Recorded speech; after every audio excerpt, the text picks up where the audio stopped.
நடிகர் சங்கம் கட்டணம் தெரிவிச்சிருக்கு. நடிகர் சங்கம் வந்து எதுக்காக தெரிவிச்சிருக்கு? ஒரு நடிகை இந்த மாதிரி ஆபாசமான வார்த்தைகளால பேசணும். அப்ப ஆபாசமா நடிக்கக்கூடிய நடிகைகளுக்கு என்னைக்காவது இவனுக்கு கண்டனம் தெரிவிச்சிருக்கானுங்களா நடிகர் சங்கம்? நடிகர் சங்கம்னா யாரு? நடிகர் சங்கத்தில் நிர்வாகிகள் யாரு? பள்ளி மாணவர்கள் வந்து காதல் பண்ற மாதிரி காட்சிகள் வைத்து சமூகத்தை சீரழிக்கும் சினிமா படத்துக்கு என்னைக்காவது இந்த நடிகர் சங்கம்னு சொல்றேன் எவனா எதிர்ப்பு தெரிவிச்சிருக்கானா?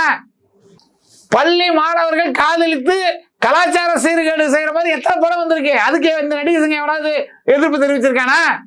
தமிழை காப்போம்னு சொல்லக்கூடிய தமிழ்நாடு அரசுல இந்த ஆண்டு வெளிவந்த படம் 100 படம்னா 90 படத்துக்கு பேரு பிறமொழியை பேர்ல வச்சிருக்கான். அதுக்கு இந்த நடிகர் சங்கம் என்னைக்காவது குரல் கொடுத்துருக்கா?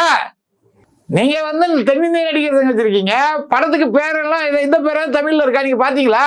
முதல்வர் மட்டும் ஒரு வியாபார சங்க மீட்டிங்ல போய் வணிகர்கள் எல்லாம் தமிழ்ல பேர் வைக்கணுங்கிறாரு.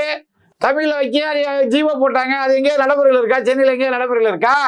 இல்ல தமிழ்நாட்டில் எந்த நகரத்துலயாவது இருக்கா? இதெல்லாம் வந்து இதுக்கு எதுக்குமே குரல் கொடுக்காத இந்த நடிகர் சங்கம் இந்த விஷயத்துல குரல் கொடுத்தா என்ன அர்த்தம்? அவர் பேசுறது தப்பு இல்லைன்னு அர்த்தம். ஏன்னா இவனுக்கு ஏற்கனவே தப்பை தட்டி கேட்டு இருந்தால் நடிகர் சங்கத்தோட தலைவர் யாரு? நாசர். அவர் எனக்கே அறிக்கை விட்டு பார்த்திருக்கீங்களா? இல்ல எனக்கே மீடியாட்ட பேசுனது பார்த்திருக்கீங்களா? இன்னைக்கு எதுக்கு நயன்தாராவுக்காக பேசுறாரு? அவர் திமுக மேடைகள்லயே இருக்காரு. திமுக மேடையில நிறைய பேர் இருக்காங்க. அப்போ அவங்க திமுகவுடைய நடிகர் சங்கம்னு சொல்லுங்க. திராவிட நடிகர் சங்கத்திலிருந்து எதிர்ப்பு தெரிவிச்சிருக்காங்க, அப்படிதானே?